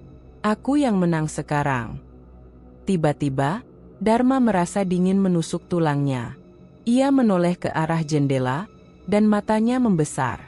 Di balik kaca, ada sosok wanita berdiri, membelakangi ruangan. Rambut panjangnya menutupi sebagian wajah, gaun putihnya basah dan berantakan. Tubuhnya diam, namun aura yang muncul membuat darah Dharma membeku. "Harun, lihat itu," gumam Dharma. Harun menoleh, matanya membara, tapi ia seakan tak bisa melihat sosok itu. Seolah matanya ditutup oleh sesuatu yang tak kasat mata. Wanita di jendela itu hanya berdiri, tanpa bergerak, namun suara angin malam yang menembus celah jendela terdengar seperti bisikan halus. "1 sudah dibayar, 2 sudah dibayar, 1 lagi menunggumu." Dharma merasakan getaran di lantai, angin di ruangan berdesir lebih keras, lilin-lilin di meja menari-nari, cahaya mereka memantulkan bayangan-bayangan gelap yang menempel di dinding. Ia menatap Harun, yang kini duduk terkulai, tubuhnya gemetar, bibirnya bergerak-gerak tanpa suara. Hujan mulai deras lagi, menutup segala suara di luar rumah. Dharma menatap sahabatnya 1 kali lagi, merasakan ketegangan yang menindih hati. Ia tahu, ini mungkin kunjungan terakhirnya. Jika Harun tidak mau berubah, ia akan tenggelam sepenuhnya dalam dunia yang diciptakannya sendiri, dunia yang penuh ketakutan, keserakahan, dan arwah-arwah yang tak bisa lepas. Sebelum meninggalkan rumah, Dharma berdiri di ambang pintu, menatap sosok wanita di jendela 1 kali lagi. Ia seperti merasakan tatapan dingin yang menembusnya hingga ke tulang. Tidak ada senyum, tidak ada gerak, hanya keheningan yang menakutkan. "Harun, semoga kau masih bisa memilih jalan yang benar," bisik Dharma sebelum menutup pintu perlahan. Di dalam, Harun duduk di ruang kosong, matanya merah, tubuhnya kurus dan lemah, dikelilingi harta yang kini tak lagi memberi kenyamanan. Di luar jendela, bayangan wanita itu tetap berdiri, menatap rumah, menunggu janji yang belum terpenuhi, dan malam semakin larut, sunyi, serta penuh aura tragis yang menelan seluruh rumah itu. Malam itu gelap pekat, hanya diterangi kilatan lampu bulan yang separuh terselubung awan.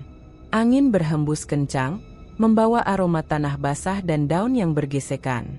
Di halaman belakang rumah yang kini tampak lebih suram dari sebelumnya, Harun berdiri sendiri, wajahnya pucat namun mata merahnya menyala penuh tekad. Tubuhnya kurus, rambut acak-acakan, dan tangannya gemetar saat menyiapkan sesajen di atas tanah basah. Ia menatap ke sekeliling. Rumah yang dulu megah kini rusak, dinding retak, pintu berderit, dan jendela-jendela pecah separuh. Semua itu tak lagi penting. Malam ini, Harun hanya fokus pada ritual terakhir, ritual yang ia percaya akan memberi kekayaan dan kekuasaan yang tak terbatas, sekaligus membebaskan dirinya dari ketakutan yang mencekam selama berminggu-minggu terakhir. Di tengah halaman, ia menata sesajen, ayam hitam, lilin hitam, kemenyan, dan beberapa lembar uang lusuh. Hujan baru saja reda, tanah masih lembab, dan aroma basah memenuhi udara.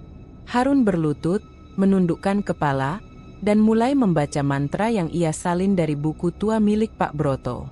Suaranya pecah, parau, namun terdengar tegas dalam keheningan malam. Tiba-tiba, udara di sekelilingnya berubah. Suara angin berdesir menjadi berat, seperti bisikan yang mendekat dari semua arah. Harun menatap sekeliling dengan panik, jantungnya berdegup kencang. Dari dalam kegelapan, muncul suara halus namun menakutkan, seolah berasal dari dalam tanah itu sendiri. "Harun, 1 sudah dibayar, 2 sudah dibayar, sekarang giliranmu." Tubuhnya membeku. Mata merahnya melebar, dan keringat dingin menetes di dahi. Ia menunduk, mencoba menenangkan diri, namun bisikan itu semakin keras, bergaung di telinga. "Eda, aku, bukan untukmu," teriaknya, namun suara itu tenggelam dalam gema misterius yang menyelimuti halaman. Harun bangkit, menatap sesajen di hadapannya, dan mencoba lari. Namun langkahnya terasa berat, seolah kaki-kakinya tertahan oleh sesuatu yang tak terlihat. Tanah di bawah kakinya bergetar, dan aroma amis menyengat hidungnya. Ia menjerit, menarik napas panjang, mencoba melepaskan diri dari aura gaib yang mengekangnya. Kilatan petir menerangi malam, menyorot wajahnya yang pucat dan penuh ketakutan. Bayangan panjang tubuhnya menari di tanah basah, namun tubuhnya seolah tidak sepenuhnya berada di bumi. Suara gaib itu semakin jelas, menuntut, "Harun, kau yang terakhir, tumbal terakhir, bayar semuanya." Ia mencoba menundukkan diri, menutupi wajahnya dengan tangan, tetapi tanah di bawah lututnya terasa panas, bergetar hebat, dan sesajen di depannya mulai terbakar sendiri. Aroma kemenyan bercampur bau hangus ayam hitam, menciptakan rasa sesak yang hampir membuatnya pingsan. "Tidak, ini tidak adil. Aku tidak mau," teriak Harun, suaranya menggema di halaman kosong. Ia mencoba merangkak menjauh, namun langkahnya terhenti. Setiap arah yang ia pilih seolah tertutup oleh bayangan gelap yang berputar di sekelilingnya. Petir menyambar, memecah langit, dan suara gemuruh tanah berguncang di sekeliling rumah. Harun menatap ke langit, wajahnya penuh panik. Mata merahnya menyorot setiap kilatan cahaya. Ia merasa tubuhnya ditarik ke arah sesajen, ke arah bayangan yang tak terlihat itu. Tangan-tangannya gemetar hebat, ia berteriak, menangis, menyesali semua keputusan yang membawanya ke sini. "Kau menginginkan semuanya, maka kau harus membayar semuanya." Bisikan itu menggema keras. Petir terakhir menyambar tepat di dekatnya, tanah bergetar hebat, dan udara terasa panas. Harun merasakan tubuhnya terseret oleh kekuatan yang tak kasat mata, terhuyung-huyung di atas tanah basah. Ia mencoba melawan, menjerit, namun kekuatan gaib itu tak tertahankan. Dan akhirnya, setelah beberapa detik yang terasa seperti selamanya, tubuh Harun tergeletak diam di halaman belakang. Sesajen terbakar habis, asap mengepul, dan halaman kembali sunyi, hanya suara rintik hujan yang tersisa. Tubuhnya kaku, mata setengah terbuka menatap kosong ke arah langit malam. Tidak ada lagi gerakan, tidak ada lagi jeritan, hanya kesunyian yang menghancurkan di sekitar rumah yang kini terasa hampa. Di kejauhan, suara angin membawa bisikan halus terakhir, seakan mengingatkan bahwa harga dari keserakahan dan perjanjian gelap itu selalu mahal, dan siapapun yang menempuh jalan itu, akhirnya harus membayar, bahkan dengan nyawa sendiri. Pagi itu, kabut tipis menyelimuti desa. Udara dingin menusuk kulit, membuat embun menempel di daun-daun dan rerumputan. Warga mulai keluar dari rumah masing-masing, sebagian hendak ke pasar, sebagian lagi sekadar berjalan santai di jalanan yang lengang. Namun, ada sesuatu yang berbeda di sekitar rumah Harun. Sunyi terasa lebih pekat di sekitarnya, seperti udara menahan napas menunggu sesuatu yang mengerikan. Seorang tetangga yang lewat, Mak Narti, menghentikan langkahnya. Matanya menatap rumah Harun dari kejauhan. Pintu rumah setengah terbuka, lampu yang biasanya redup kini padam, dan aroma lembab menusuk hidungnya. Hatinya tidak tenang, firasat buruk menyelimuti dirinya. Dengan ragu-ragu, ia melangkah ke halaman rumah, melihat sesuatu yang membuatnya tersentak. Pintu dapur terbuka lebar, air hujan bercampur debu menutupi lantai, dan ada sesuatu yang mengerikan di sana. Di tengah dapur, tergeletak tubuh Harun. Wajahnya pucat, matanya setengah terbuka, dan tubuhnya kaku. Darah kering menodai lantai dan sebagian dinding. Hati Mak Narti tercekat, ia menutup mulutnya menahan tangis. Dengan suara gemetar, ia memanggil tetangga lain. "Cepat, Harun, dia mati." Warga mulai berkumpul, wajah mereka pucat, mata mereka melebar melihat jenazah itu. Beberapa mundur, beberapa menutupi mulut mereka, dan desas-desus mulai terdengar, rendah namun menakutkan. "Ini pasti pesugihan," bisik seorang wanita tua. "Aku sudah bilang rumah itu tidak beres." Tidak lama kemudian, Dharma datang. Ia berjalan cepat, wajahnya tegang. Begitu melihat tubuh sahabatnya, ia menelan ludah, napasnya tertahan. Tidak ada air mata di awal, hanya rasa hampa dan kaget yang membeku di dadanya. Polisi juga tiba tak lama setelahnya, menandai lokasi, mengambil foto, dan mencoba memahami apa yang terjadi. Namun yang paling menakutkan bukan sekadar kematian Harun. Saat Dharma melangkah lebih dekat, matanya menangkap sesuatu yang membuatnya kaku. Di dinding dapur, tertulis dengan darah kering, huruf-huruf besar membentuk kata, "Semua sudah lunas."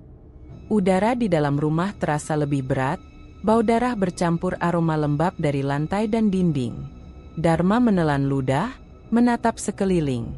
Suasana di rumah Harun tidak lagi biasa, tiap sudutnya sunyi, dan bayangan dinding yang retak menambah kesan mencekam.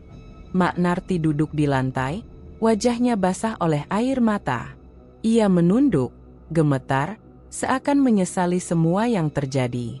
Warga lain masih berdiri, sebagian berani menatap jenazah, sebagian lagi menutup mata atau menoleh ke arah lain. Ketakutan menyelimuti mereka semua. Rumah yang dulu megah dan mewah, kini hanya menjadi simbol kehancuran dan kematian. Dharma berjalan perlahan, memeriksa rumah, menatap setiap sudut. Ia melihat bekas lilin di lantai, sisa-sisa sesajen yang pernah dipakai Harun untuk ritual, dan beberapa uang kertas lusuh berserakan. Rumah ini seolah berhenti di waktu yang kelam, menahan jejak tragedi yang baru saja terjadi. Ia menoleh keluar jendela dan melihat atap rumah yang mulai runtuh di beberapa titik. Dinding yang retak semakin melebar, dan tiang penopang tampak rapuh. Mata Dharma melebar. Ia tahu, bukan hanya Harun yang hancur, tetapi rumah ini juga seakan menolak keberadaan manusia di dalamnya. Harta, kekuasaan, dan keserakahan yang pernah memancar di tempat ini kini tinggal kenangan pahit yang menakutkan. Warga mulai mundur perlahan, beberapa menutup mulut anak-anak mereka agar tidak melihat pemandangan itu. Mereka berbicara dengan suara pelan, bisik-bisik yang dipenuhi rasa takut. Bahkan polisi pun terlihat waspada, menahan diri untuk tidak terlalu dekat dengan dinding yang bertuliskan pesan misterius itu. Dharma berdiri di tengah dapur, menatap tubuh sahabatnya satu kali lagi. Wajah Harun pucat dan kaku, matanya seolah menatap sesuatu yang tak terlihat. Dharma menutup mata, menarik napas panjang, dan merasakan kehampaan yang mendalam. Ia tahu, semua yang terjadi adalah konsekuensi dari keserakahan, keinginan akan kekayaan instan, dan perjanjian gelap yang tidak pernah bisa ditarik kembali. Di luar, hujan mulai turun lagi, membasahi halaman, menutupi jejak kaki dan noda darah. Angin malam meniup dedaunan yang basah, menciptakan suara-suara aneh yang menambah kesan seram. Rumah Harun kini sunyi, kosong, dan perlahan runtuh, menyisakan bayangan tragis dari kehidupan yang pernah ada di dalamnya. Dharma menatap rumah itu satu kali lagi sebelum meninggalkannya. Hatinya penuh penyesalan, mata merah karena menahan tangis, dan langkahnya berat. Ia tahu, tidak ada lagi yang bisa diselamatkan. Harun telah pergi, tumbal terakhir telah dibayar, dan rumah itu kini menjadi saksi bisu dari keserakahan yang berujung pada kehancuran. Beberapa minggu setelah tragedi yang menimpa Harun, rumahnya tampak kosong dan sunyi. Pintu dan jendela tergantung rapuh, beberapa genting hilang, dan cat dinding yang dulu megah kini terkupas, menyisakan lapisan debu dan retakan. Halaman depan dipenuhi rumput liar, seakan alam sendiri menolak keberadaan rumah itu. Warga desa enggan mendekat, hanya melintas cepat di jalanan yang menjorok di samping rumah, menatap bangunan itu dengan rasa takut dan penasaran. Dharma duduk di bangku kayu di ujung jalan, menatap rumah itu dari jauh. Wajahnya muram, pikiran dipenuhi bayangan masa lalu. Ia mengingat pesan lama yang dulu disampaikan oleh orang bijak desa, tentang keserakahan, janji yang tidak pantas dipegang, dan harga yang selalu datang untuk setiap perbuatan gelap. Pesan itu kini terasa nyata, seperti terukir di setiap retakan rumah Harun, di setiap lembar kertas yang pernah berisi ritual, dan di setiap bayangan yang menempel di pikiran Dharma. Segalanya memang ada harganya, gumamnya pelan, tangannya menutup wajahnya sejenak. Angin malam membawa aroma tanah basah dan daun yang bergesekan, seolah menyertai kata-kata itu dengan sunyi yang berat. Ia menatap langit yang mulai terang, menyingkap tipis kabut pagi. Rasanya sunyi begitu pekat, seperti seluruh desa menahan napas, menunggu sesuatu yang tak kasat mata. Warga desa pun mulai berkumpul, meski menjaga jarak dari rumah itu. Mereka saling berbisik, menceritakan ulang apa yang terjadi, menebarkan kisah tragedi dan kutukan yang menimpa Harun. Suara-suara itu rendah namun tegas, menciptakan suasana tegang di antara mereka. Anak-anak menatap rumah itu dengan rasa takut yang menempel, sementara orang dewasa saling menatap dengan mata penuh pertanyaan dan penyesalan. Semua seakan sadar bahwa kekayaan instan yang diperoleh Harun melalui cara gelap bukanlah hadiah, melainkan jebakan yang menghancurkan. Di malam hari, beberapa warga mulai menceritakan mimpi mereka. Rini muncul dalam mimpinya, wajah polos namun mata penuh luka dan kesedihan. Maya juga muncul, tersenyum tipis namun ada aura gelap di balik senyum itu. Suara mereka berbisik dalam mimpi, memanggil, menuntut perhatian, seolah pesan terakhir mereka ingin tetap terdengar. Beberapa warga terbangun dengan napas tersengal, jantung berdegup kencang, dan perasaan bersalah yang tak bisa dijelaskan. Dharma mengamati semua ini dari jauh. Ia tahu, tragedi Harun bukan sekadar nasib buruk. Ini adalah peringatan bagi semua yang tergoda oleh jalan pintas menuju kekayaan dan kekuasaan. Ia termenung, menatap rumah yang perlahan runtuh itu, membayangkan wajah sahabatnya yang dulu haus akan harta, yang akhirnya membayar dengan nyawanya sendiri. Bayangan rumah kosong, dinding retak, dan halaman penuh rumput liar menjadi simbol dari harga yang tak terlihat namun nyata, harga dari keserakahan dan janji yang dilanggar. Sunyi pagi itu terasa panjang. Angin meniup daun kering yang berserakan, suara langkah satu dua warga terdengar samar di kejauhan. Rasa takut dan penyesalan bercampur dalam hati mereka, menyisakan pelajaran yang tak akan mudah terlupakan. Rumah Harun tetap berdiri, namun kosong, seolah menunggu waktu untuk benar-benar runtuh, meninggalkan kenangan pahit tentang jalan hidup yang salah. Dharma menutup mata sejenak, menarik napas panjang, dan membiarkan semua kenangan itu melintas di pikirannya. Keserakahan, kehilangan, rasa takut, dan kematian. Ia tersadar bahwa semua orang memiliki pilihan, namun tidak semua sadar akan konsekuensi dari pilihan itu. Pesan moral yang dulu terdengar samar kini menjadi nyata, menempel di setiap sudut desa, di hati setiap warga yang masih hidup. Ketika matahari mulai meninggi, cahaya pagi menyinari rumah yang sunyi itu. Retakan di dinding tampak lebih jelas, halaman yang dipenuhi rumput liar berkilau oleh embun. Dharma menatap satu kali lagi sebelum meninggalkan desa, langkahnya pelan tapi pasti. Suasana di sekitar rumah tetap hening, namun rasa getir dan penyesalan terasa berat di udara. Dan di tengah semua itu, satu hal menjadi jelas bagi setiap orang yang menyaksikan sisa-sisa tragedi ini. Kekayaan instan, diperoleh melalui jalan gelap dan perjanjian yang tak pantas, selalu memiliki harga yang tidak bisa dihindari. Tidak ada yang benar-benar menang, kecuali mereka yang memilih jalan jujur, meski sederhana. Harun telah pergi, Rini dan Maya menjadi bayangan yang tak bisa dilupakan, dan rumah itu akan terus menjadi peringatan diam tentang keserakahan dan janji yang salah. Semua warga yang pernah mengenal kisah itu tahu satu hal: jalan pintas menuju kekayaan selalu berakhir dengan kehilangan, dan penyesalan adalah harga terakhir yang harus dibayar.